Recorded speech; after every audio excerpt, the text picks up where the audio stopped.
tuliskan itu. Alhamdulillah, hari ini nanti kita akan dibersamai Bu Diana Yawati yang akan bersiap untuk berbagi ilmu, berbagi tips bagaimana mendampingi anak untuk membangun mimpi ya, membangun mimpi mumpung lagi di rumah. Jadi saatnya untuk kita semuanya sebagai orang tua, saatnya bisa banyak ngobrol dengan anak seperti itu. Langsung saja acara pada sore hari ini kita buka dulu dengan membaca tasmiyah. Bismillahirrahmanirrahim. Kemudian selanjutnya tilawah yang akan dibacakan oleh Pak Angga. Monggo Pak Angga yang sudah bersiap tadi, masih di sekolah ini sore-sore. Monggo Pak Angga.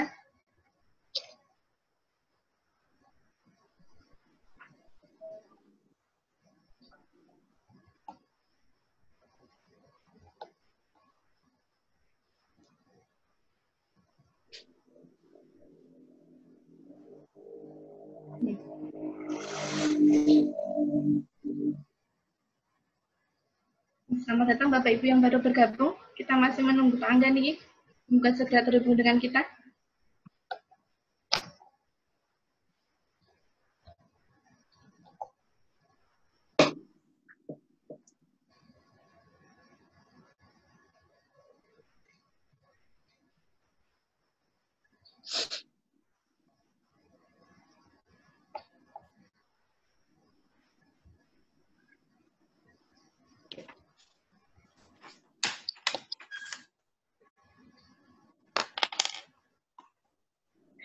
Oke, assalamualaikum warahmatullahi wabarakatuh. Assalamualaikum warahmatullahi wabarakatuh. A'udzu billahi minasyaitonir rajim. Bismillahirrahmanirrahim. Tabarakalladzi biyadihil mulku wa huwa ala kulli syai'in qadir. Alladzi khalaqal mauta wal hayata liyabluwakum ayyukum ahsanu amala wa huwal azizul ghafur. Alladzi khalaq sab'a samawati tibaqa ma tara fi khalqir rahmani min tafawut. Farji'il basara hal tara min futur. Thumma rji'il basara karratain yanqalib ilaikal basaru khasi'an wa huwa hasir. Walaqad zayyana as-samaa'a ad-dunya bimasabiha وجعلناها رجوما للشياطين وأعتدنا عذاب السعير الذين كفروا بربهم عذاب جهنم وبئس المصير ألقوا فيها سمعوا لها شهيقا وهي تفور تكاد تميز من الغيظ كلما ألقي فيها فوج سألهم خزنتها ألم يأتكم نذير قالوا بلى قد جاءنا نذير فكذبنا وقلنا ما نزل الله من شيء إن أنتم إلا في ضلال كبير وقالوا لو كنا نسمع أو نعقل ما كنا في أصحاب السعير فاعترفوا بذنبهم فسحقا لأصحاب السعير إن innalladzina yakhshawna rabbahum bil ghaibi lahum maghfiratun wa ajrun kabir. Surat Al-Mulk ayat 1 sampai ayat 12. Wassalamualaikum warahmatullahi wabarakatuh.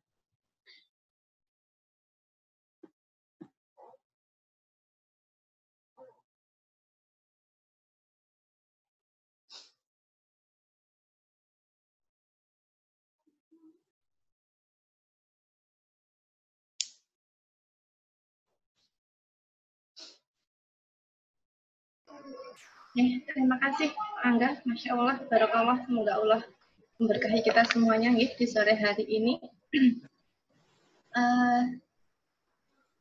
Semangat ya Bapak Ibu guru dan Bapak Ibu orang tua wali dari seluruh dari TPA, KBIT, TKIT, SDIT, MI, SMPT Ibnu Mas'ud, dan TPA KB TKIT Insan Mulia.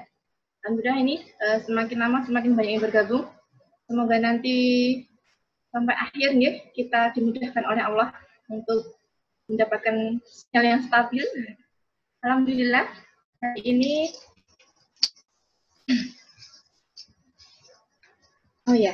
acara yang kedua yaitu sambutan dari Yayasan Amal Insan Mulia.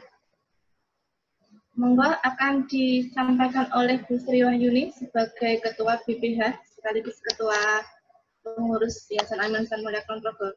Bu Yuni sudah bergabung ya?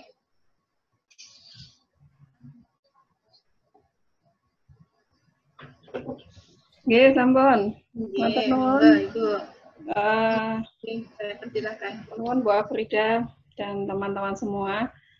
Assalamualaikum warahmatullahi wabarakatuh. Alhamdulillahirabbil alamin, alhamdulillazi arsala rasulahu bil huda wa dinil haqq liyudhhirahu 'ala dini kullihi wa kafa billahi syahida. Asyhadu an la ilaha illallah wa asyhadu anna Muhammadar Rasulullah. Allahumma sholli ala Muhammad wa ala ali Muhammad. Yang kami hormati Ibu Diana Setiawati PhD sebagai pembicara sore hari ini. Yang kami hormati Kepala Sekolah dari TPA KBTKIT Insan Mulia, TPA KBTKIT Ibnu Mas'ud, SDIT MI, dan SMPIT Ibnu Mas'ud yang kami hormati, Bapak Ibu Ketua Komite dari TPA KBTKIT Insan Mulia, TPA KBTKIT, SDIT, MI, dan SMPIT Ibnu Mas'ud. Bapak Ibu Wali yang berbahagia, bisa sore hari ini bisa bergabung bersama-sama di SOT yang kedua, pertemuan yang kedua di semester ini. Bapak Ibu guru yang kami cintai, yang tetap semangat, alhamdulillah mendampingi putra-putri Bapak Ibu semuanya dengan aktivitas BDR-nya, dan semua peserta SOT yang barangkali ada kemarin wali alumni yang ingin gabung SOT sore hari ini yang kami cintai. Alhamdulillah sore hari ini kita bisa berkumpul kembali walaupun dengan virtual bersama Bapak Ibu semuanya. Kita akan mungkin temanya sedikit tinggi ya atau mimpi begitu. Nah, kenapa ini kami pilih sebagai tema? Harapannya COVID tidak menghalangi putra-putri Bapak Ibu semuanya dari PAUD sampai SMP untuk tetap belajar, tetap punya cita-cita yang tinggi, tetap punya mimpi yang luar biasa, yang sesungguhnya BDR ini adalah kesempatan buat kita semua sebagai orang tua untuk bisa mendampingi lebih begitu. Maka kami memilih tema itu. Yang selanjutnya kami ucapkan banyak-banyak terima kasih kepada Bapak Ibu Wali khususnya yang sudah mendampingi putra-putri Bapak Ibu semuanya.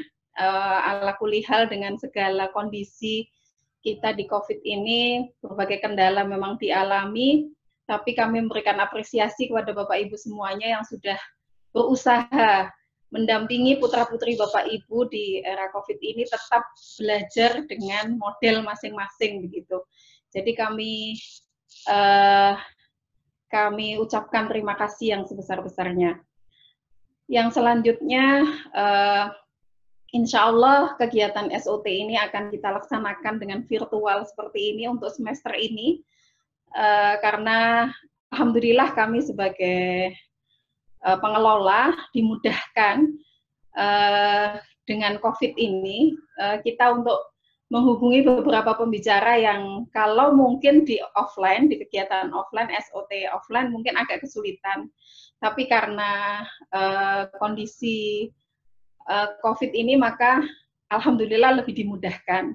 Seperti hari ini mungkin secara waktu, mungkin kalau offline kita agak berat nih Bapak Ibu semuanya kalau sore. Tapi kalau online oke-oke saja. Alhamdulillah Bu Diana juga oke di sore hari. Nah, insya Allah kegiatan ini akan kami rutinkan setiap bulan dan kami sangat berharap Bapak Ibu wali dan Bapak Ibu guru semuanya bisa berpartisipasi di kegiatan SOT ini. Dan untuk tema, insya Allah Bapak Ibu wali juga boleh request pada lewat wali kelas atau lewat kepala sekolah, boleh request temanya, insya Allah akan kami akomodasi sebagai tema-tema berikutnya di SOT berikutnya. Nah, karena waktu kita juga tidak panjang, sekali lagi kami mengucapkan terima kasih atas partisipasi Bapak Ibu semuanya. Bagi yang mungkin nanti butuh konsultasi lebih dengan Bu Diana, insya Allah kami siap memfasilitasi. Insya Allah COVID ini tetap membuat kita lebih semangat dalam mendidik anak-anak kita semua. Kurang lebihnya kami mohon maaf. Wal-afu minkum. Billahi taufiq wal hidayah. Wassalamualaikum warahmatullahi wabarakatuh. Terima kasih Bu Yuni atas semangatnya sore hari ini. Nambah semangat kita untuk siap menyambut Bu Diana nih. Monggo Bapak Ibu wali dan Bapak Ibu guru bisa menyiapkan, boleh sambil mencatat, boleh juga nanti sambil bersantai tapi tetap menyimak diskusi serius kita pada sore hari ini. Bu Diana sudah bergabung ya? Cek dulu.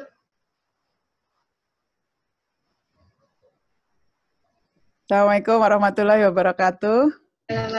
Selamat datang Bu Diana. Ya, alhamdulillah. Saya belum bisa share screen ya. Mungkin bisa settingnya diubah ke multiple attendee scan share gitu. Iya. Ini. Oke, nggih sampun. Monggo Bu Diana, sang guru kita pada sore hari ini, kita bersiap ini Bu untuk kita diskusi panjang dan tentang bagaimana mendampingi anak-anak cita-cita besar ini. Saya sudah ini. Bu Diana langsung mawon, saya persilakan. Bisa didengar dengan baik ya suara saya ya? Bisa ya? Nggih. Oke, matur nuwun. Assalamualaikum warahmatullahi wabarakatuh. Selamat sore Bapak Ibu, semoga kabar baik semuanya. Perkenalkan saya Diana Setiawati, sehari-hari saya mengajar di Fakultas Psikologi UGM. Saya juga tim pendiri SMA Masa Depan. Saya juga ya banyak belajar lah bersama banyak teman di urusan mental health, pendidikan, dan ketahanan keluarga gitu. Sekarang sebelum kita mulai, boleh nggak saya bertanya, ibu-ibu, bapak-bapak bisa menjawab di chat ya, kan ini bisa di chat. Apa kira-kira keinginan bapak ibu? Pengennya anaknya itu menjadi apa gitu? Ya, boleh ngetik di sini di chatting, yuk monggo di kolom chat. Ada yang mau ngomong langsung juga boleh. Monggo apa ya Bapak Ibu yang Bapak Ibu itu berharap anak-anak itu menjadi apa gitu ke depan gitu. Ya, monggo. Menjadi bermanfaat. Oke. Terus yang lain monggo. Bapak Ibu silahkan bergabung. Sekaligus biar Bu Yuning absen siapa yang hadir. Ya, ada lagi yang pengen corona sirna terus sekolah lagi, bisa berperan untuk peradaban, Masya Allah. Menjadi anak soleh, sukses dunia akhirat, mandiri, menjadi ahli Quran. Ya, Masya Allah, soleh ya, bahagia, bermanfaat, beriman, dan bertakwa. Oke, menjadi diri sendiri yang bermanfaat, sukses dalam karir dan cita-citanya. Oke, soleh dan sugih, Masya Allah. Luar biasa ya, bisa berdiri di kaki sendiri, survive, sukses dunia akhirat. Anaknya jadi soleh, sukses dunia akhirat. Bermanfaat bagi manusia, menjadi anak yang qurrata a'yun. Harapan kami anak-anak punya cita-cita mulia. Mau jadi apa terserah, asal jangan jadi gamer, begitu ya. Oke, Masya Allah ya. Saya yakin, monggo silahkan yang lain. Masih terus silahkan menulis, nanti kita bisa lihat lagi. Jadi Bapak Ibu, saya yakin nih Bapak Ibu punya cita-cita besar ketika memilih untuk menyekolahkan di sekolah Insan Mulia ya, namanya ya sekolahnya ya. Insan apa Bu namanya? Ibnu Mas'ud. Oh, Ibnu Mas'ud, yayasannya ya tadi ya. Iya. Insan ya, Ibnu Mas'ud. Masya Allah. Jadi bicara tentang cita-cita gitu ya. Ternyata kita semua setiap hari mendoakan anak kita, dan saya yakin Bapak Ibu juga mendoakan hal yang sama kan. Kita setiap hari berdoa, Rabbana hablana min azwajina wa dzurriyyatina qurrata a'yun gitu ya. Ternyata kita nggak hanya sampai di situ gitu. Jadi sebenarnya doa kita setiap hari tidak pernah hanya menginginkan anak kita itu ya qurrata a'yun gitu, sedap dipandang, sholat nggak ada yang nyuruh, ngaji nggak ada yang nyuruh, nggak pernah bertengkar sama adiknya dan sebagainya, itu kan qurrata a'yun ya. Ternyata nggak cuma itu, tapi cita-cita besar kita ternyata kita lantunkan dalam doa kita sehari-hari, waja'alna lil muttaqina imama gitu ya. Dan jadikanlah mereka itu pemimpin orang-orang yang muttaqin gitu. Masya Allah gitu ya. Jadi kita itu sebenarnya punya cita-cita sangat besar gitu, yang anak kita ternyata nggak cukup cuman soleh gitu. Tapi dia itu juga harus menjadi atau bermanfaat untuk umat, untuk orang-orang muttaqin kayak gitu ya. Dan itu setiap hari sudah kita minta gitu ya. Dan salah satu wasilah terkabulnya doa itu kata para ustadz kan juga usaha kita untuk mewujudkannya gitu ya. Dan itu yang akan kita ceritakan hari ini gitu. Saya ingin menengok semangat dari cerita masa lalu gitu. Bapak Ibu kita dulu, apakah ini kira-kira Bapak Ibu ini ada yang anaknya baru PAUD ya, ada yang anaknya baru SD gitu ya. Jadi kayaknya saya ini cukup tua di antara Bapak Ibu ini ya gitu. Anak saya udah kelas 1 SMA gitu ya. Jadi mungkin saya paling tua nih di sini gitu. Karena yang lain ini anaknya SMP gitu ya. Nah, Bapak kalau yang Bapak Ibu usia saya kira-kira gitu ya, dan sampai sekarang ternyata gitu, kalau kita belajar sejarah di sekolah, itu kita selalu berpikir bahwa sejarah itu menjadi modern seperti ini itu adalah karena orang-orang Barat, ya kan, Bapak Ibu, nggih? Kita baca yang dihafalkan anak-anak setiap hari itu kan misalnya hukum Newton, terus Joule, kilojoule, siapa lagi astronot yang Neil Armstrong dan sebagainya kayak gitu ya. Yang semuanya adalah orang Barat, dan kita selalu itu yang membuat sebenarnya salah satu yang membuat kita itu merasa inferior gitu kepada orang Barat gitu. Jadi banyak orang berpikir bahwa bule itu selalu bagus gitu, yang putih itu selalu benar, misalnya kayak gitu ya. Dan itu sudah terjadi, itu fenomena yang terjadi di banyak negara jajahan, negara-negara bekas jajahan itu memiliki seperti itu, kecenderungan untuk menganggap bahwa segala yang di Barat itu lebih baik gitu.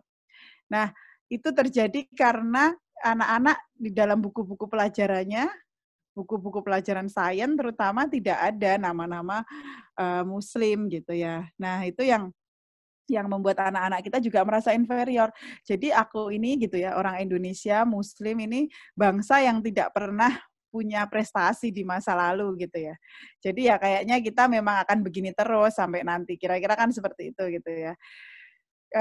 Yang kita pelajari di dalam pas sekolah kita belajar seperti ini. Pas saya SMA, kalau Bapak Ibu seusia saya, atau di bawah dikit, atau mungkin sampai sekarang, guru saya dulu pas SMA itu mengatakan bahwa dunia ini gitu ya, yang membuat dunia kita saat ini seperti sekarang ini itu seperti ini timelinenya.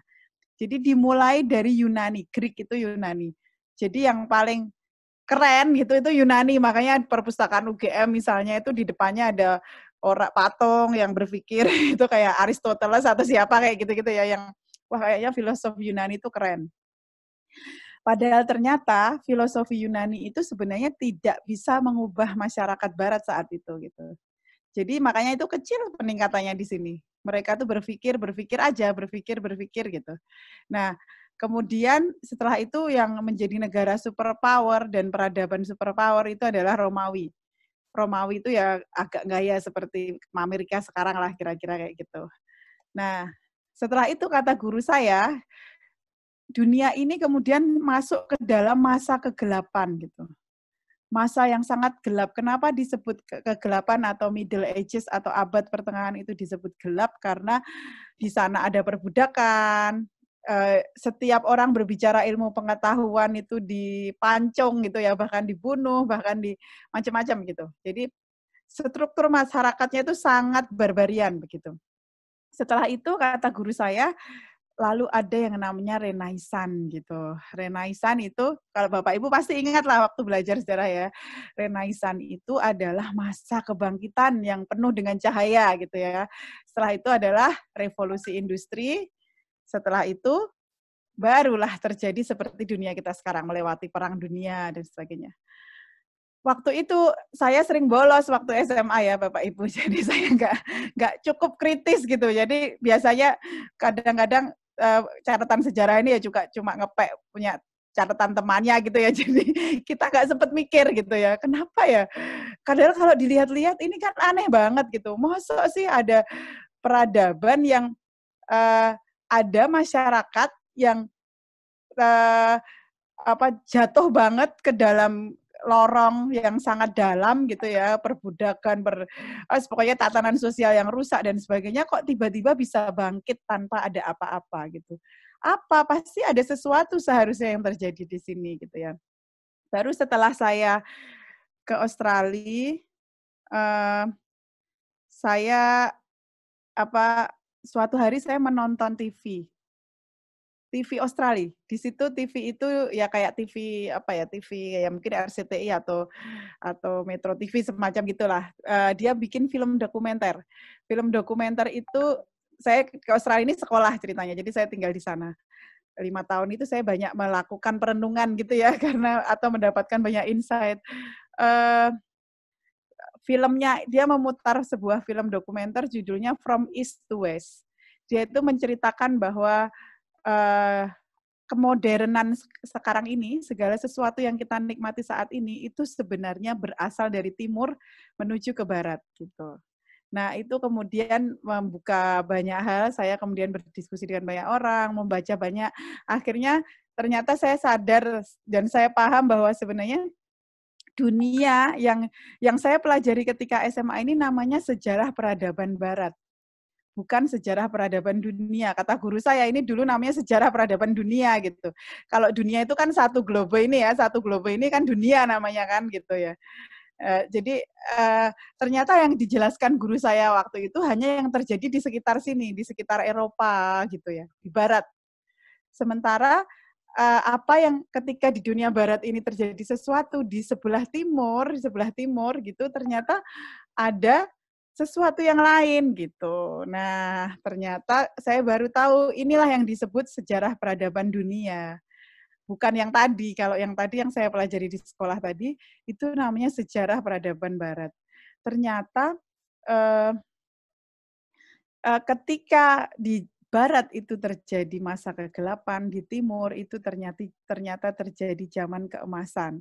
Yang benar-benar apa yang terjadi saat itu pada sekitar abad ke-6 sampai 16 ya, 1000 tahun, itu benar-benar mengubah cara pandang manusia terhadap dunia dan ilmu pengetahuan gitu. Dan itu adalah peradaban Islam gitu. Itu dimulai dari turunnya seorang rasul yang membawa pencerahan gitu ya.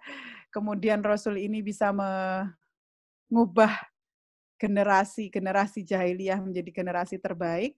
Setelah itu Islam berkembang sampai kemana-mana gitu ya.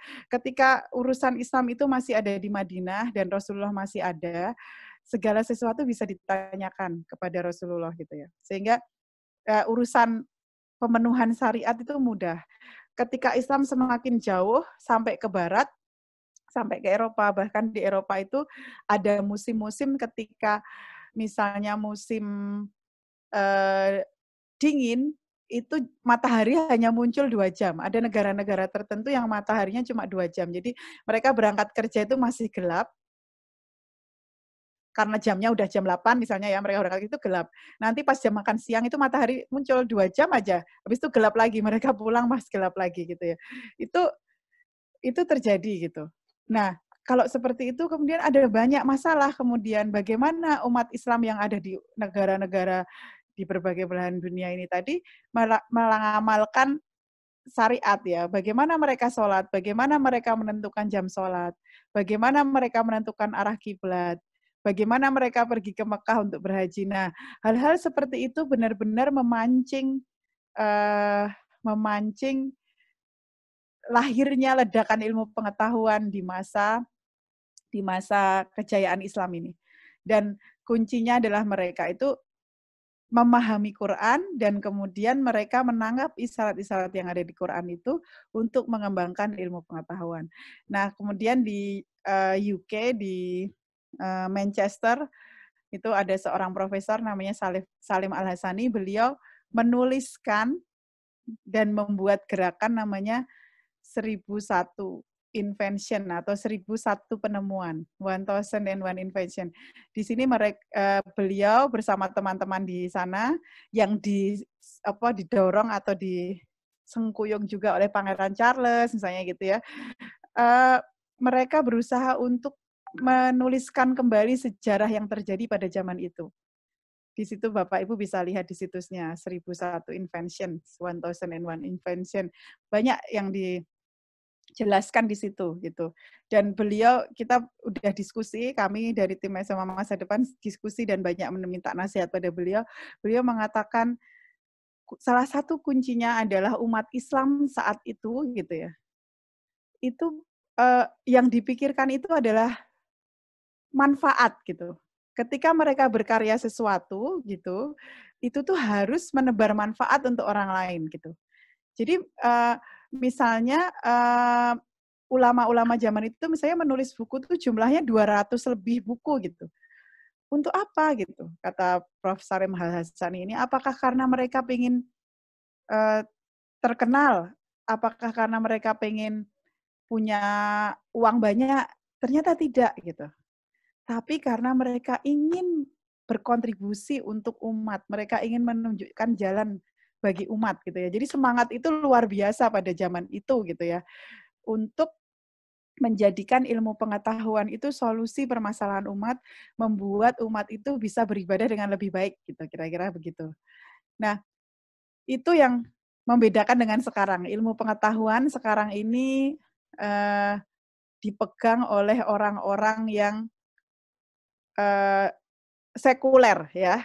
Bapak Ibu lihat, kalau Bapak Ibu lihat di sekolah-sekolah, alhamdulillah Bapak Ibu diberi Allah rezeki dan kesempatan menyekolahkan ke sekolah Islam seperti Ibnu Mas'ud ini ya. Kalau Bapak Ibu merasakan anak-anak sekolah di sekolah yang tidak seperti ini, Bapak Ibu akan merasakan ilmu pengetahuan itu sesungguhnya di dunia ini sekuler yang mendominasi gitu. Jadi salah satu buktinya adalah kami pernah, jadi ilmu pengetahuan itu semakin tinggi dipelajari pun, itu tidak akan mempertemukan orangnya itu kepada Allah gitu. Salah satu buktinya adalah kami pernah mengundang seorang pemenang Nobel ya di UGM, pernah diundang seorang pemenang Nobel. Terus dia melakukan ceramah, dia memberikan ceramah. Ceramah beliau itu tentang kenapa kita harus mencintai mikroba. Gitu. Si pemenang, dia menang Nobel karena dia bisa itu tadi, menjelaskan kenapa mikroba itu adalah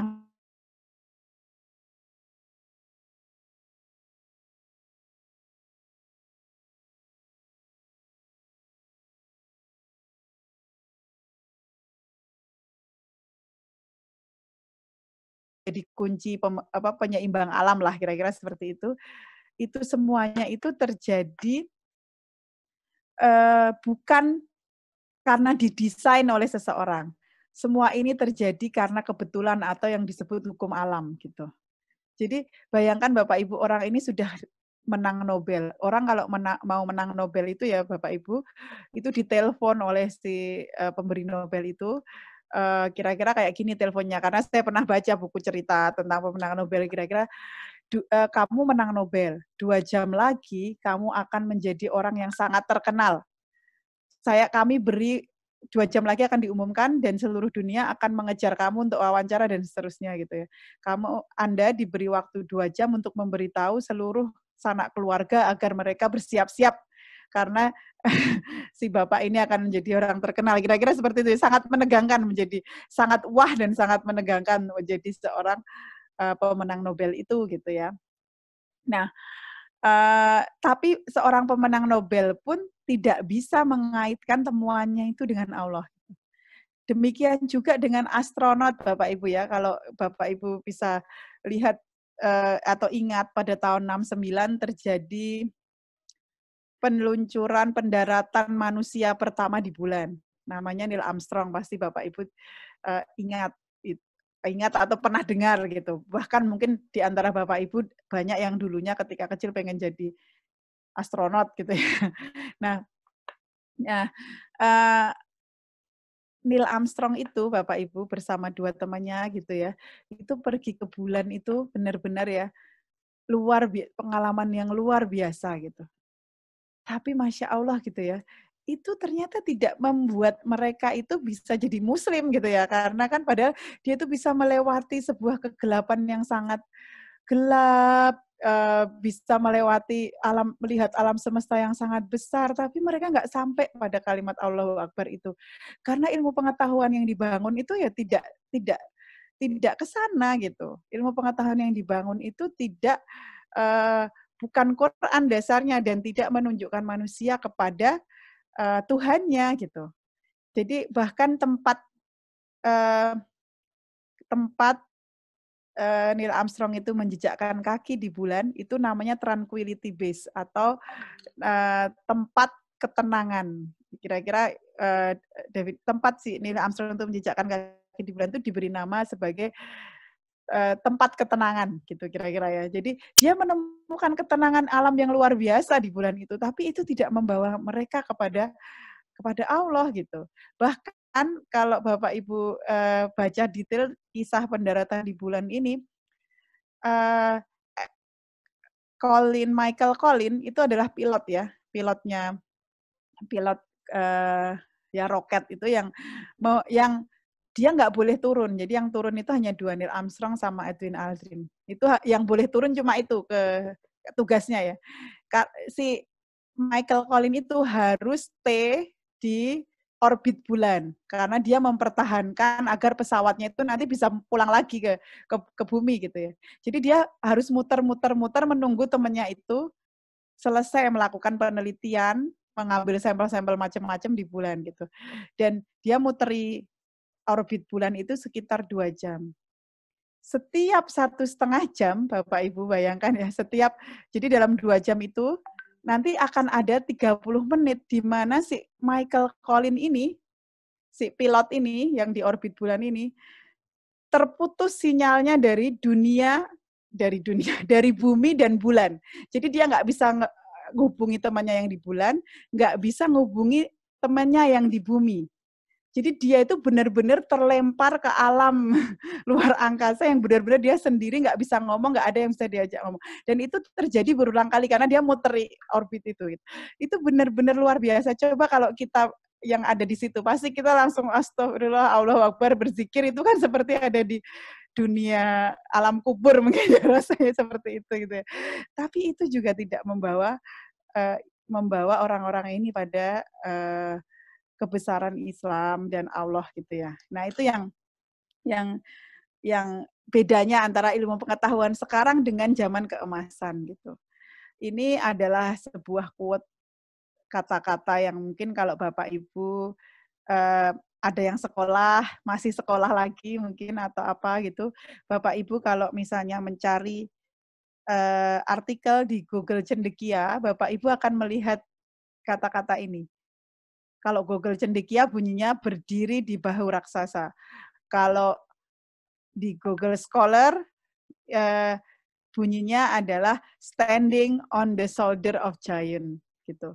Jadi kata-kata berdiri di atas bahu raksasa itu sangat-sangat penting gitu. Sampai-sampai Google Scholar, Google Cendekia itu menaruhnya di halaman paling depan dari mesin pencarinya gitu. Kata-kata siapa ini? Ternyata ini adalah kata-kata Newton.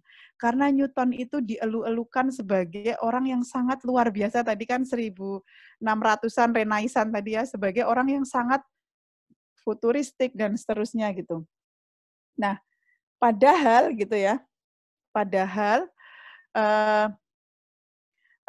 ini Newton kemudian mengatakan bahwa kalau aku bisa melihat jauh ke depan, lebih dari orang-orang lain, itu karena aku berdiri di atas bahu raksasa.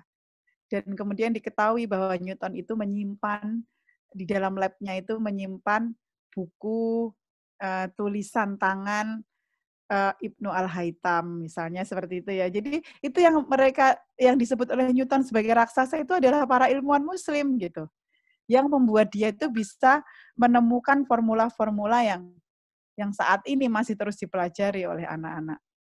Sama Bapak Ibu bisa lihat nanti di situsnya ini ya, 1001 Invention.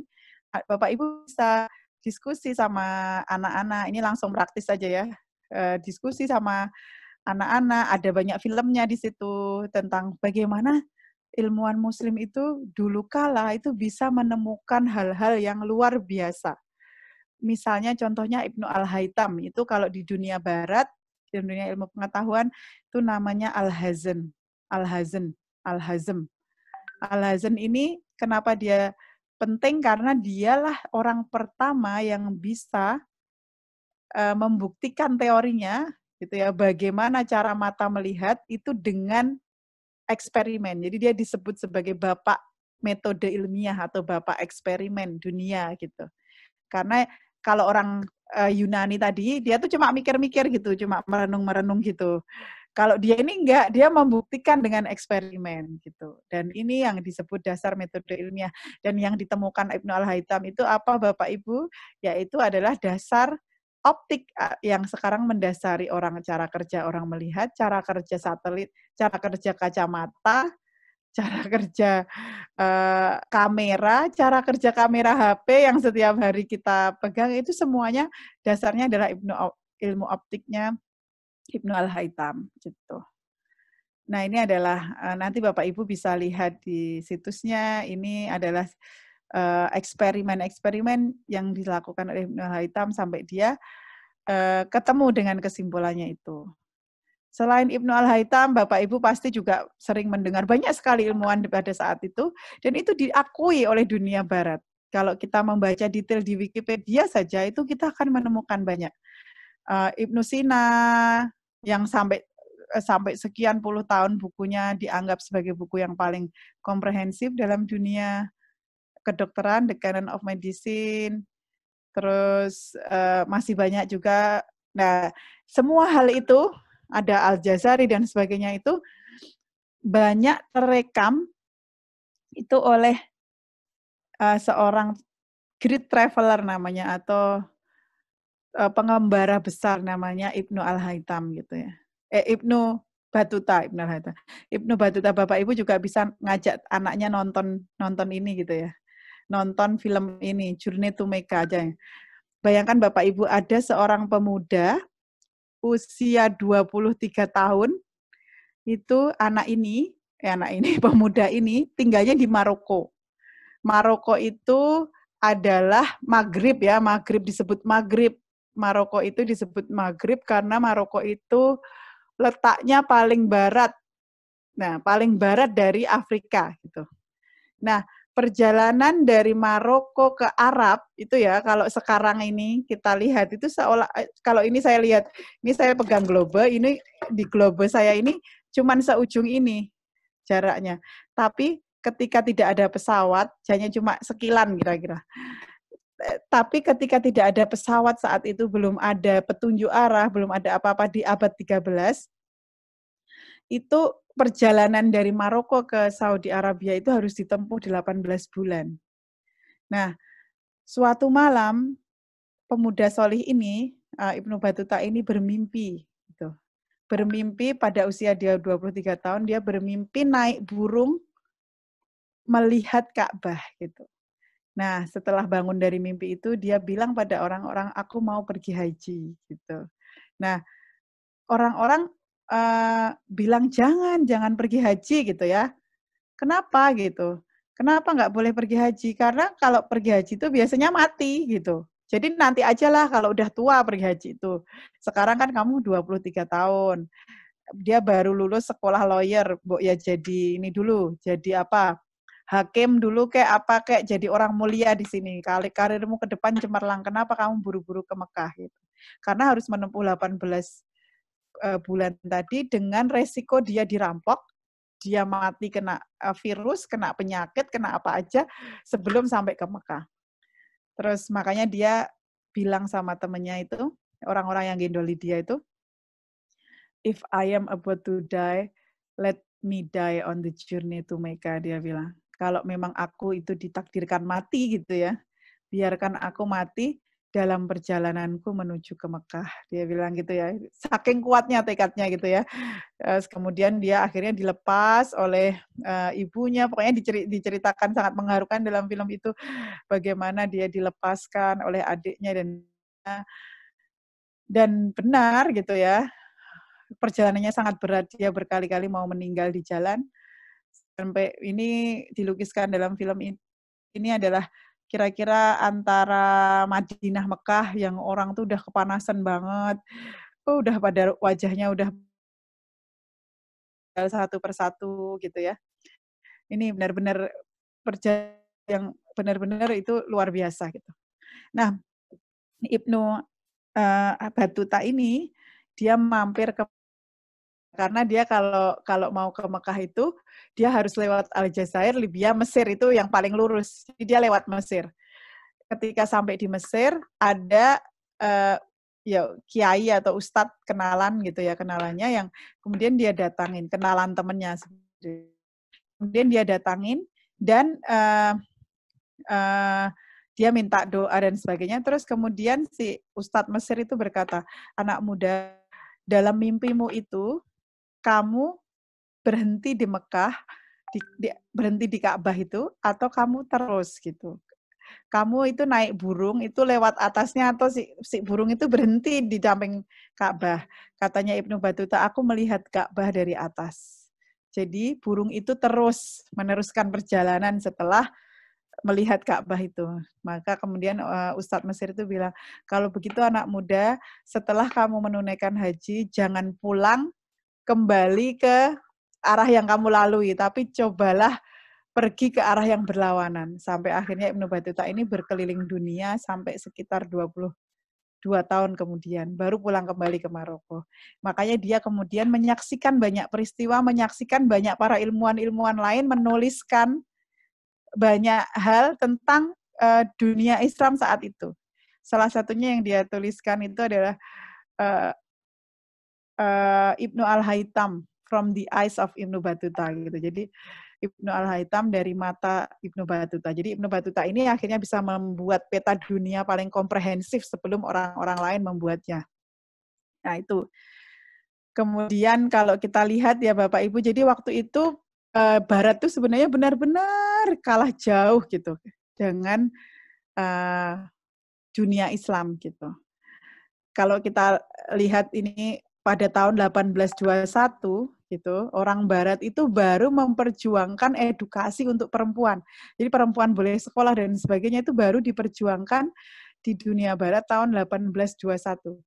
Padahal tahun 841 seorang muslimah di Maroko namanya Fatimah Al-Fihri mendirikan universitas pertama di dunia gitu, namanya Al-Qawariyin. Dan itu adalah pertama di dunia. Bayangkan di sebelah di bawah kepemimpinan Islam seorang perempuan sudah mendirikan universitas pertama, sementara di barat orang baru ngomongin tentang pendidikan 1921 gitu. Itu kan kebalik-balik gitu ya. 1000 tahun kemudian, dan bahkan diceritakan saking peradaban Islam itu sangat maju di pusat-pusatnya di Eropa seperti di Toledo itu dekat Granada Spanyol itu jadi kota internasional. Orang Cina, orang Yahudi, orang apapun datang dan berguru pada orang Muslim gitu untuk belajar banyak hal. Termasuk ya ini Fatimah Al-Fihri yang tadi, ini universitasnya Al-Qawariyin Mosque. Dan ini ada perempuan lain yang menemukan ini namanya astrolog. Ini adalah dasar yang sekarang dasar jam dasar untuk menentukan arah, kiblat dan seterusnya itu dasarnya dari sini. Ini adalah perlu matematika yang luar biasa ini ya. Dan ini ditemukan oleh seorang perempuan namanya, makanya dia disebut Maryam al-Astrolabi. Nah, pada saat itu bisa terjadi seperti itu karena ilmu pengetahuan itu, belajar ilmu itu bukan untuk ilmu sendiri, apalagi belajar ilmu itu untuk biar biar kaya. Tadi bagus sekali, jadi ada yang pingin solih dan sugih itu luar biasa. Kita memang harus punya muslim-muslim yang kuat untuk membangun peradaban gitu ya. Tapi harus kita ingin anak kita punya visi yang besar dulu baru kaya gitu ya. Jadi jangan sampai mereka menuntut ilmu karena pengen kaya. Nah, itu yang paling ini ya, paling harus kita luruskan. Kita bisa tahu bahwa menuntut ilmu itu yang membuat ledakan ilmu pengetahuan pada zaman keemasan Islam itu adalah karena Quran itu dibaca, dipahami, dan kemudian itu menuntun kepada keingintahuan yang akhirnya dan Islam itu memandang ilmu itu tidak sama dengan Barat. Kalau Barat itu memandang yang disebut ilmu itu ya yang bisa dibuktikan secara ilmiah, yang bisa dilihat, yang secara materi bisa nih. Islam itu tidak menganggap seperti itu. Islam itu menganggap bahwa ilmu itu milik Allah.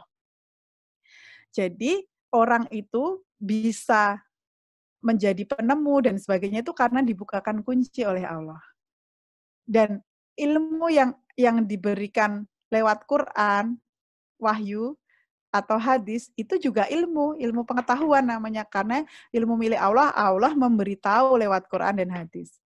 Sementara itu, ilmu yang dikembangkan oleh para saintis itu juga ilmu, karena sesungguhnya segala hal di dunia ini Allah yang tahu gitu. Apakah saat ini virus corona itu nggak bisa ditangani? Apakah belum ada ilmunya untuk membuat orang yang kena corona itu nggak meninggal, misalnya kayak gitu ya. Sudah, yang belum ada itu cuman kita belum tahu, karena Allah belum membukakan itu pada kita, gitu ya. Jadi itu kan mental set seorang muslim kan seperti itu. Nah, itu yang terjadi saat itu. Jadi ilmu pengetahuan itu menjadi solusi masalah umat, dan ilmu pengetahuan dan Quran dan kehidupan Islam itu tidak terpisahkan, gitu.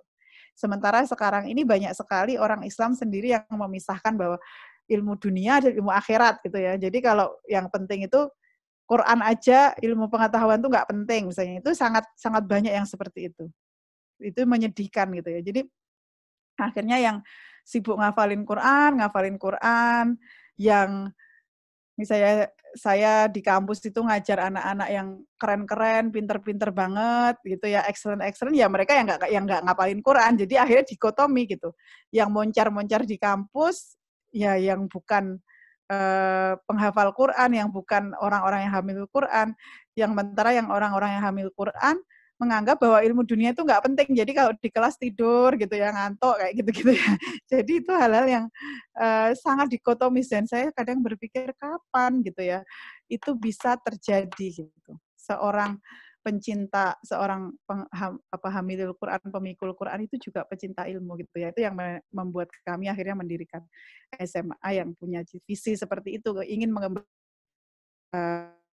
ruh ilmuwan muslim saat itu gitu. Jadi ini apa yang bisa kita pelajari dari Golden Ages atau masa keemasan Islam itu adalah sains sebagai jawaban atas permasalahan umat. Dan keinginan menuntut ilmu itu menuntun semangat, keingintahuan itu menuntun semangat menuntut ilmu dan untuk mengungkap kebenaran. Hampir semua ilmuwan saat itu polymaths, mereka sangat bisa apa saja, jadi mereka belajar banyak sekali hal. Kita kalau punya anak-anak kadang-kadang kan mikir, kasihan anak-anak capek belajar ini itu gitu.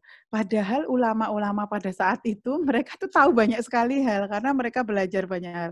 Jangan salah anak kita kalau kita kasih waktu-waktu tidur yang banyak ya mereka tidur. Kalau kita kasih ngerjain PR segini aja habis itu terserah ya mereka akan sibuk dengan drama Korea, dengan chatting pada temannya dan sebagainya gitu ya. Jadi nggak usah khawatir, anak-anak itu memang ini gitu ya. Apalagi anak-anak remaja itu memang seharusnya saatnya mereka itu harus belajar banyak sekali hal agar mereka itu nanti bisa seperti ilmuwan zaman dulu. Mereka polymaths, mereka tahu ilmu kedokteran, sekaligus tahu ilmu psikologi, sekaligus tahu ilmu kimia, banyak sekali hal yang tahu matematika dan sebagainya. Dan pada saat itu tidak ada dikotomi ilmu dunia dan akhirat. Di kurikulum besar pendidikan anak itu kita harus memberikan makna baru ya tentang kesuksesan ya. Jadi sukses itu bukan sekedar dalam tanda petik punya rumah dan mobil gitu ya. Tapi sukses itu sebenarnya adalah pada seberapa manfaat yang bisa kita berikan pada orang lain.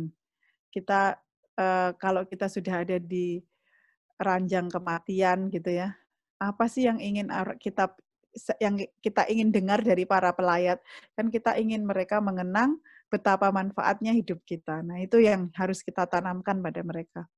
Kemudian memberi makna baru tentang menuntut ilmu atau sekolah. Jadi sekolah kan karena biar bisa masuk ke sini, biar bisa jadi apa. Tapi memang itu menuntut ilmu, mengungkap kebenaran gitu ya. Dan di situ kita harus mendidik anak-anak kita yang punya jiwa kepemimpinan karena kita berdoa mereka menjadi pemimpin orang-orang mutakin, komitmen, punya semangat juang, dan yang paling penting punya empati pada derita umat. Dan penting punya karakter empati pada derita umat karena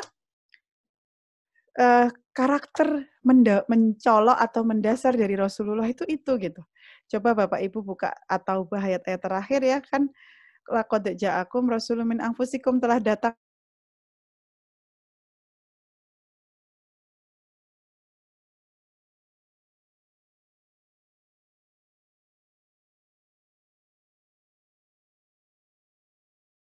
kamu itu tidak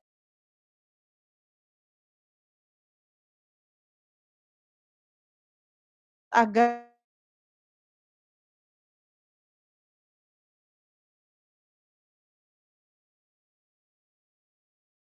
hati Rasul itu sangat besar.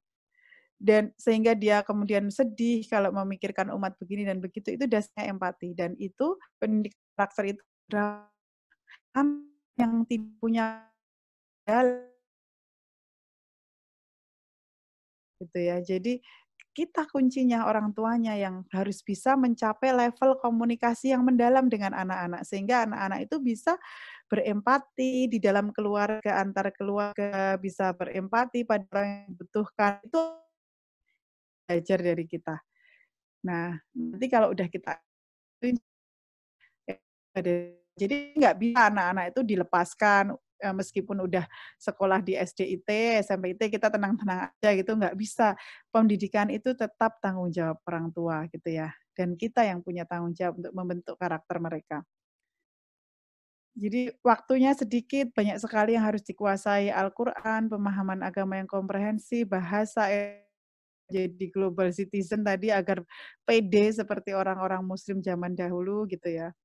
Tantangan kita banyak, konsumerisme, materialis, anak-anak setiap hari nggak terkendali, teman juga mempengaruhi. Kita ingin jadi pemimpin dalam kebaikan. Kita cuma punya 2 pilihan, 1 pilihan.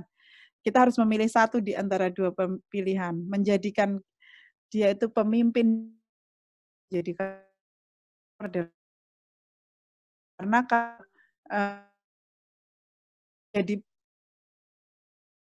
tapi nanti mereka juga sangat mudah menjadi volunteer buruk. Bapak Ibu yang membunuh, kelitih yang membunuh itu gampang itu ya. Kok bisa ada anak membunuh ini di penjara, kita penelitian itu ternyata anak-anak ini kontrolnya lemah, perilaku keluarga. Jadi itu kok hanya pengasuh dalam ikut kelekat dalam keluarga. Aku agar anak kebahagiaan, well-being, sekolah harus melakukan apa, keluarga harus melakukan apa, ini adalah hal-hal yang ini sekolah itu harus bisa memberikan keamanan, ekspektasi dan dukungan, nggak cuma menuntut, tapi harus mendukung. Memberikan koneksi antar guru, teman, dan kesempatan. Keamanan itu dalam artian dia bebas berekspresi dan keluar sama tasi kan kalau di anak yang soleh berikan jalan harus punya regulasi perilaku. Jadi yang harus menguatkan gitu ya, menanamkan karakter, guru yang ya alhamdulillah. Dan bagaimana caranya ya tadi cita-cita besar diraih dengan dialog keseharian kita dengan anak-anak. Ingat apa kita diskusikan dengan anak-anak itu adalah dialog peradaban. Itu adalah sangat sehari-hari gitu. Jadi kita mereka itu dialog sehari-hari. Tua itu membentuk cara pandang anak terhadap dunia. Demikian juga tentang cita-citanya. Dan visi besar itu pasti harus berawal dari rumah kita, bukan dari rumah tetangga gitu ya. Kita harus mau menanamkan. Begitu banyak yang ini ya, mudah-mudahan sudah mendengarkan dengan baik, mudah-mudahan bermanfaat. Mohon maaf jika ada kesalahan. Assalamualaikum warahmatullahi wabarakatuh. Silahkan jika ada yang mau diskusikan.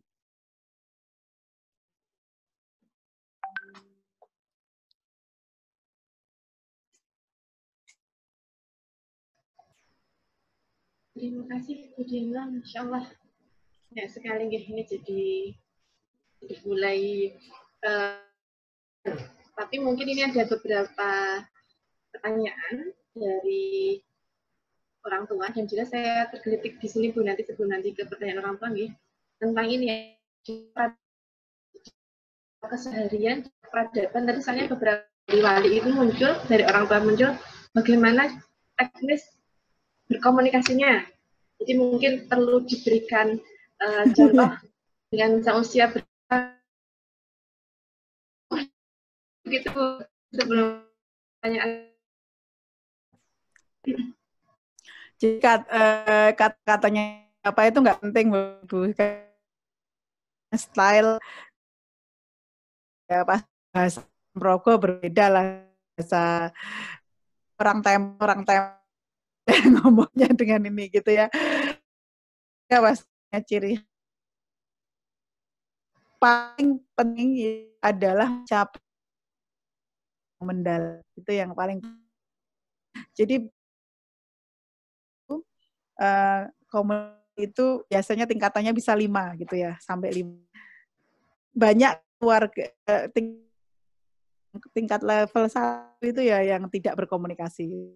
Ya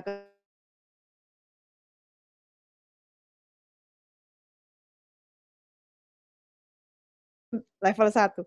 Level 2 itu banyak keluarga yang itu juga mungkin banyak di masyarakat kita yang mereka tuh ngomong, tapi yang diomongin itu fakta-fakta seperti baca berita gitu. Jadi hari ini di Kulon Progo yang kena corona ada 5. Besok lagi cerita di Sleman, hari ini tambah 60 orang yang kena corona gitu. Atau di Gua Cemara ada kecelakaan, ada ini. Jadi isinya itu adalah reporting fakta-fakta itu. Itu banyak keluarga yang level komunikasinya hanya seperti itu. Terus kemudian ada yang level komunikasinya itu level 3 itu ya mereka bicara fakta, tapi sudah bisa bertukar opini, pendapat, tapi tidak sampai bicara emosi. Nah, level keempat itu ketika mereka sudah bisa bicara emosi, sedih, kecewa, gembira, mereka sudah bisa saling tahu, saling ini. Nah, level 5 itu ketika mereka sudah bisa saling memberi feedback, saling mengoreksi, saling ini gitu, sangat dekat gitu. Jadi bisa saling berbicara, memberikan kritik, membangun dan sebagainya. Itu adalah level yang kelima gitu. Nah, kita itu harus bisa mencapai komunikasi level yang terdalam ini untuk bisa membuat komunikasi mendalam dengan anak-anak agar setiap hal yang kita bicarakan sehari-hari, tema sehari-hari pun menjadi dialog peradaban gitu. Jadi itu sebenarnya kuncinya gitu. Ada seorang bapak yang karena dia bercerai, dia harus mengasuh kedua anaknya gitu ya. Terus kemudian saya assess anaknya, saya bilang ini anak ini tidak pernah diajak bicara mendalam gitu, sehingga dia nggak seperti anak yang nggak dewasa, cuek kayak gitu-gitu ya. Jadi sekarang untuk mempertahankan apa ya, bapak ini kan bertanya pada saya gimana ya biar anak saya ini nggak terluka oleh perceraian ini gitu ya. Terus saya bilang kuncinya bapak harus bisa mencapai itu tadi level kelima tadi ya. Di situ nanti bapak harus bisa ini gitu, harus bisa komunikasi mendalam gitu, sehingga bapak tidak akan melewatkan apapun ekspresi luka dari anak-anak ini yang tanpa terobati. Jadi sebenarnya orang tuh bisa trauma dan sebagainya itu kan ketika luka-luka psikologis itu tidak diobati, ketika dia sebenarnya mempersepsi sesuatu keliru, tidak ada yang meluruskan dan seterusnya gitu. Nah, kemudian si bapak ini bertanya bagaimana Bu caranya saya bisa memulainya. Caranya mungkin sebelum tidur bisa sering-sering ngobrol bareng di atas bantal gitu ya. Ini anaknya masih kecil-kecil terus. Oke, kalau udah di atas bantal itu apa Bu yang harus saya bicarakan gitu ya. Bapak ini bertanya. Saya bilang mungkin kalau susah Pak mencari topik beli aja buku cerita gitu. Buku cerita terus Bapak bacakan. Habis itu di setiap penggal yang bermakna itu berhentilah gitu ya. Gitu. Terus kemudian bercerita, "Di, anak ini kasihan banget nggak dia gitu. Masa dia nangis, ditinggal balonnya direbut temennya. Kalau menurutmu orang ini jahat apa baik gitu? Gimana rasanya orang ini?" Nah, itu awal-awal kita itu bicara emosi dari cerita-cerita seperti itu. Kalau menurutmu kamu gimana? Kalau kamu dibully temanmu kamu ini enggak gitu ya. Nah, itu terus kemudian kita bisa cerita apapun, topiknya apapun Bapak Ibu. Baik itu kadang-kadang tidak perlu mahal, kita buka WhatsApp aja pasti setiap hari itu ada berita ini, berita itu, gitu kita bisa diskusikan dengan anak-anak. Kenapa ya orang ini seperti ini? Kasihan sekali ya orang ini begini-begini gitu ya. Nah, terus itu karena angle cerita yang paling penting ya. Dan itu tadi harus diawali dari komunikasi yang mendalam, yang membentuk anak-anak yang sensitif, peka. Jadi misalnya nih kita macet di jalan, banyak orang tua yang ketika macet di jalan itu, macet karena traffic di jalan itu mungkin ngomongnya kayak gini, "Nak, lihat tuh, motor yang lewat itu namanya moge itu ya, itu harganya lebih mahal dari rumah kita," misalnya kayak gitu ya. "Kapan ya Nak ya kita punya motor sekeren itu," misalnya kayak gitu-gitu ya. Nah itu kan sebenarnya kita menanamkan materialisme pada anak-anak. Kenapa kita nggak melihat ke hal lain gitu. Nah itu kasihan ya orang itu, kita naik mobil, orang itu jualan kayu bakar, jalan kaki panas-panas, apa ada yang beli gitu ya, apa yang ini kapan ya nak ya kita bisa punya yayasan yang bisa menyantuni orang-orang seperti itu kan sebenarnya sama-sama berada di jalan di tengah kemacetan lalu lintas, kita bisa memilih pembicaraan angle yang mana saja gitu ya. Nah itu kedekatan itu yang perlu dibangun dan itu nggak bisa tiba-tiba. Jadi kalau ditanya bagaimana dengan anak SMP dan seterusnya, semua kedekatan ini harus dibangun sejak bayi gitu ya, kira-kira sejak kecil. Justru ketika anak-anak itu sejak kecil itu yang didengar cuman kita, nah itu perbanyaklah diskusi pada saat itu, maka insya Allah ketika besar mereka juga akan terus mendengarkan kita gitu. Begitu Ibu. Ya, terima kasih Bu. Ini ada kendala sinyal Ya. tadi. Ini saya kalau baca beberapa chat dari pertanyaan Bapak Ibu guru wali dan orang tua nih, memang banyak teknik komunikasi tadi nih. Saya pikir sudah Bu Diana sudah menjawab. Ya. Ini ada Bu yang agak beda yang terakhir saya buka terakhir ini. Mohon informasi penjelasan latar belakang ilmuwan muslim dunia tadi dari latar belakang orang tuanya. Biar bisa diambil. Ya itu Bapak sayang sekali ya memang tidak semua biografi itu lengkap gitu ya. Sehingga kan kita mestinya Ibnu Al-Haytham dididiknya gimana sih waktu kecil dan sebagainya itu kan masih terbatas gitu ya, karena banyak manuskrip itu memang waktu itu ketika perang salib itu apapun yang terjadi, semua kitab-kitab muslim itu memang kemudian diambil dan diterjemahkan ke Latin dan bahasa Inggris gitu ya, sehingga manuskrip-manuskrip aslinya juga ada di mana-mana gitu. Memang kita nggak punya banyak referensi tentang itu, tapi ada beberapa kitab yang ditulis oleh para ulama klasik juga gitu yang bisa kita jadikan referensi. Misalnya judulnya Qimatuz Zaman Indal Ulama, itu adalah kitab gitu ya. Dan alhamdulillah hal-hal seperti itu sudah diterjemahkan dalam bahasa Indonesia. Judulnya Manajemen Waktu Para Ulama, misalnya kayak gitu ya. Terus bagaimana para ulama bersabar dalam menuntut ilmu, itu ada kitab-kitabnya yang Bapak Ibu bisa browsing di ini. Itu adalah cerita-cerita bagaimana para ilmuwan itu benar-benar misalnya sampai ke toilet pun gitu ya, kalau ke toilet pun dia itu meminta seseorang untuk membacakan sesuatu keras-keras agar dia tidak ada waktunya yang hilang. Jadi pas dia jongkok di toilet tuh dia tetap mendengarkan ilmu pengetahuan. Nah sekarang kan sebenarnya mudah ya, kita ke toilet ya tinggal setel YouTube di depan pintu, nanti kita dapat ilmu gitu ya. Nah itu sampai seperti itu. Atau ada ulama yang misalnya bahkan 1 jam sebelum meninggalnya pun masih diskusi tentang ilmu, misalnya seperti itu. Atau yang masih minta menulis gitu ya, minta ya pokoknya macam-macam itu. Saya pikir itu juga hal yang bisa kita diskusikan dengan anak-anak. Tapi juga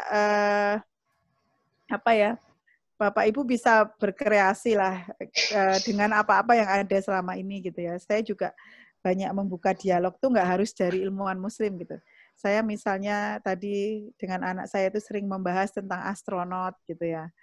Karena anak saya laki-laki, dia senang ingin tahu gitu.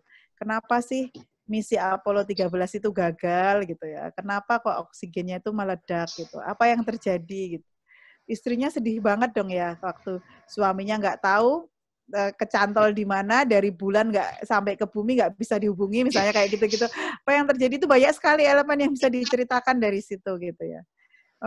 Ternyata untuk jadi seorang astronot itu luar biasa ya, dia harus belajar matematika, dia harus bisa nyopir pesawat, dia harus bisa berenang, dia harus bisa begitu luar biasa ya, banyak sekali yang harus kita pelajari kayak gitu-gitu ya. Itu kan memberi semangat pada menuntut ilmu gitu. Jadi Bapak Ibu bisa mulai dari apa saja.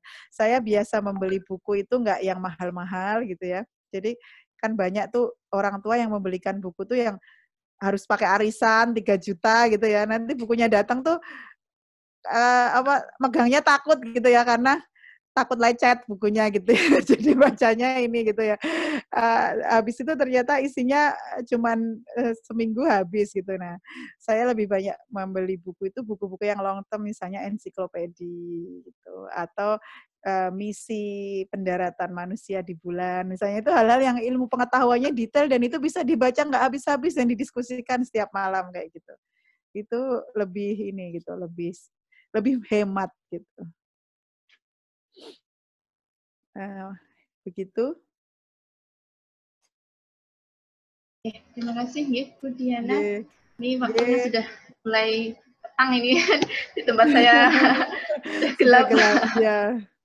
Iya, terima kasih, Masya Allah, dialog-dialog peradaban nih, semoga Bapak Ibu dan kita semuanya nanti bisa memulai, mumpung Allah berikan rezeki banyak di rumah, jadi banyak waktu-waktu untuk bisa berlatih ya. Mungkin kalau orang tua yang belum bisa terbiasa, berarti kan dari usia anak yang memang dari kecil, nah itu mungkin dialog-dialog peradaban dengan banyak beragam apa yang kita jumpai di sekitar kita nih, Bu Diana nih.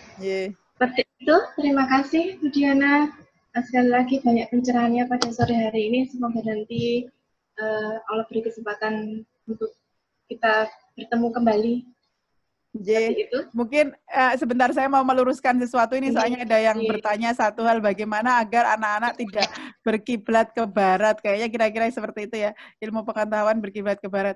Jangan salah menyimpulkan kesimpulan saya, cerita saya. Jadi kita harus mendorong anak kita untuk belajar ilmu apapun sedalam-dalamnya gitu. Karena hanya dengan seperti itu nanti kita sebagai muslim itu bisa memperjuangkan kembali peradaban itu, ketika semua muslim itu sadar bahwa ilmu pengetahuan, peradaban itu adalah milik kita. Jadi Allah menyuruh kita untuk menggali itu. Jadi kalau anak ibu-ibu pengen anaknya menjadi dokter, ya biarlah dia jadi dokter yang benar-benar mumpuni di bidangnya, sehingga dia dihormati oleh para ilmuwan di seluruh dunia. Kalau dia mau belajar tentang fisika, biarlah dia menjadi yang paling mumpuni di bidang itu, agar dia bisa mengubah sesuatu di ini. Kita memang saat ini perjuangannya harus seperti itu. Makanya saya juga memilih untuk sekolah ke Australia, memilih berteman dengan sangat banyak bule itu untuk itu gitu, untuk untuk mengejar ilmu itu gitu. Jadi jangan berpikir bahwa jangan kemudian ke barat. Justru itu yang harus kita perjuangkan. Jangan sampai misalnya kesempatan beasiswa dan lain-lain itu direbut oleh orang-orang yang tidak punya misi yang seperti misi kita, seperti itu. Ngoten Bu, terima kasih.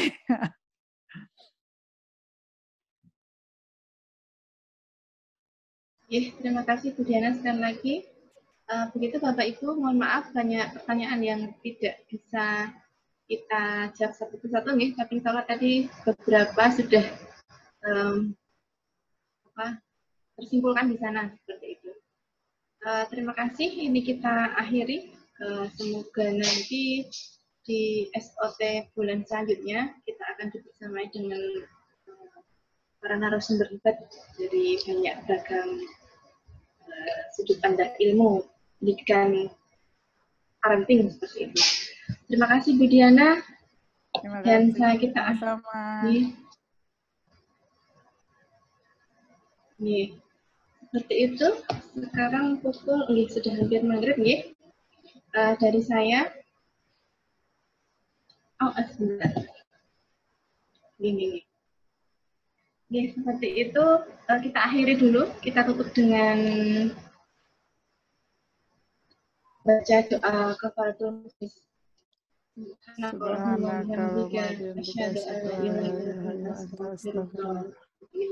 Mungkin nanti acara lain-lain setelah saya itu bisa bersapa-sapa Ria ini, karena Bapak Ibu Wali sudah dan Bapak Ibu Guru sudah kangen bulan-bulan tidak jumpa ini Bu. Mungkin nanti bisa dari host bisa unmute semuanya. Dari saya akhiri. Mohon maaf jika banyak kesalahan, banyak salah kata. Assalamualaikum warahmatullahi wabarakatuh. Waalaikumsalam warahmatullahi wabarakatuh. Mohon pamit. Matur nuwun Bu Diana.